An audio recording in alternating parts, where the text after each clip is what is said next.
Flamengo enfrenta a sua pior fase visitante na Libertadores. Tite assume a responsabilidade sobre queda rubro-negra no jogo de ontem e pelo menos uma notícia boa, né? O Flamengo e o Fluminense ganham uma licitação para poder gerenciar o Maracanã pelos próximos 20 anos. Isso e muito mais no vídeo de hoje. Você que está chegando comigo, por gentileza, deixa o seu like, inscreva-se. É muito importante para a gente, é muito importante para o nosso crescimento. Esse é um live chegando a 100 mil inscritos. Falta muito pouco. Compartilha com seus amigos, compartilha no grupo da família. Ajude a esse live bater essa meta de 100 mil inscritos. Dito isto, vamos às informações de hoje.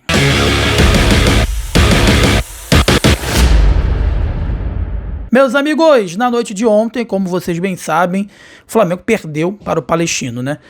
Mostrando aí, deixando muito claro que o desenvolvimento dentro do campo, o planejamento fora de campo é um dos mais pífios dos últimos anos. Um dos mais pífios dos últimos anos. Um planejamento que começou dando prioridade para o campeonato estadual. E aí o Flamengo poupou logo no segundo jogo, na estreia na Libertadores contra a equipe do Milionários fora de casa, estava com um a mais, grande parte do jogo, teve a possibilidade de ganhar a partida e abriu mão disso.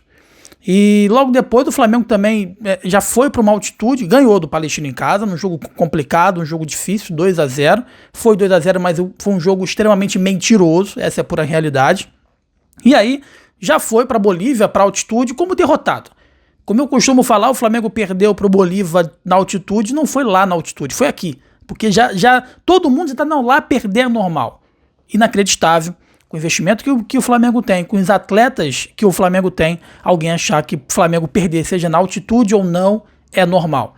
Para o Flamengo perder, nunca tem que ser normal. E daí veio situações de jogos contra o Palmeiras, e aí os jogos contra o Botafogo, que teoricamente 11 horas ali da manhã, que você poderia ter feito algumas mudanças e vai com o time. Escolhas totalmente equivocadas. A gente não está discutindo aqui quando que você tem que poupar ou tirar um atleta. A gente está discutindo quando que você tem que fazer isso, em quais partidas e em quais competições. Nunca na história do Flamengo o clube poupou dos jogos da primeira fase, 2 jogos. Dentre 3 jogos que o Flamengo tinha jogado até a partida contra a equipe do Bolívar, o Flamengo poupou 2, que foi contra o Milionários e contra o próprio Bolívar. Achando, no alto da tua soberba, de que a Libertadores, o grupo era tranquilo, o grupo era fácil e iria se classificar mesmo poupando, né? Porque tem um elenco qualificado. E aí eu falo pra vocês, não se engane.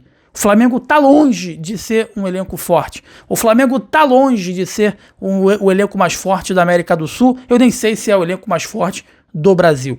E aí você pega, em detrimento de outras equipes, você pega o Atlético Mineiro, por exemplo, que está jogando jogo após jogo, nos últimos 8 jogos,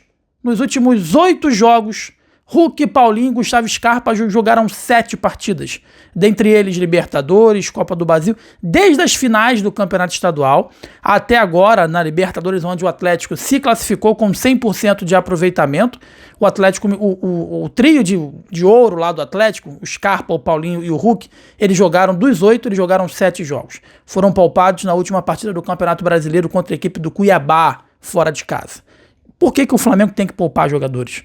Porque a ciência pede, a ciência está acima do que a gente está vendo, analisando. Evidentemente, se um atleta está machucado, você tem que poupar esse atleta. Se ele está prestes a machucar, você tem que poupar esse atleta. Mas você não pode poupar um atleta em detrimento a outro campeonato sem ele ter demonstrado nenhum tipo de cansaço ou fadiga muscular, ou se não estar predisposto ou não a uma contusão.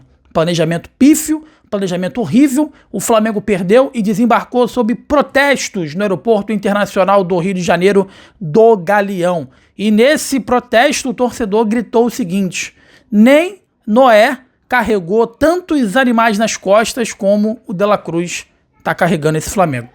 O De La Cruz é o único jogador desse elenco do Flamengo que parece incomodado com a situação.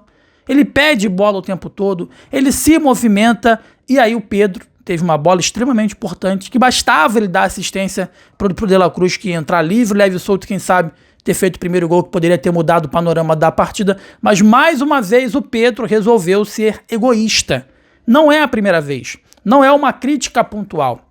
E quem vos fala aqui é um cara que sempre defendeu o Pedro, sempre defendeu a letalidade dele, pelo fato dele ser artilheiro, mas inúmeras vezes, eu acho que pelo fato da volta do Gabriel Barbosa, ele pode estar se sentindo pressionado e querer fazer gol. Não adianta, tem que jogar pro time, tem que jogar pro grupo, e há muito tempo contra o Corinthians, no Campeonato Brasileiro foi assim. Não contra o Corinthians, mas no último jogo nos últimos jogos do Campeonato Brasileiro, o Corinthians do Flamengo enfrenta agora no próximo final de semana.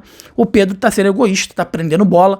E tem sempre um quê? Sempre tem que ter um toquezinho de uma técnica, um toquezinho mais refinado em lances que pede uma jogada um pouco mais simples. Mas enfim, o Flamengo volta a campo no próximo final de semana para poder enfrentar o Corinthians no Maracanã. E aí, se o Tite não quis estrear contra o Corinthians ano passado, quem sabe agora ele possa cair contra o Corinthians em pleno Maracanã. Corinthians que não vem jogando bem, o Corinthians que tá crescendo, tá evoluindo, né, nesse Campeonato Brasileiro, ganhou lá do Fluminense, ganhou bem, mas tem tropeçado, ganhou agora na Sul-Americana fora de casa por 2-0, gol até do Yuri Alberto e também do Mateuzinho. Agora vem o Rio de Janeiro no próximo sábado para poder enfrentar o rubro-negro carioca, tá bom? Então, como eu disse anteriormente, teve protestos lá no Aeroporto Internacional do Rio de Janeiro, e o único jogador que parou para falar com a torcida, com os torcedores que ali estavam presentes, foi o Bruno Henrique, disse que nós vamos melhorar, tá bom? O processo de licitação do Maracanã, meus amigos, Flamengo e Fluminense ganharam, mas o Vasco vai recorrer e não se deu por satisfeito por ter perdido o processo licitatório, tá bom?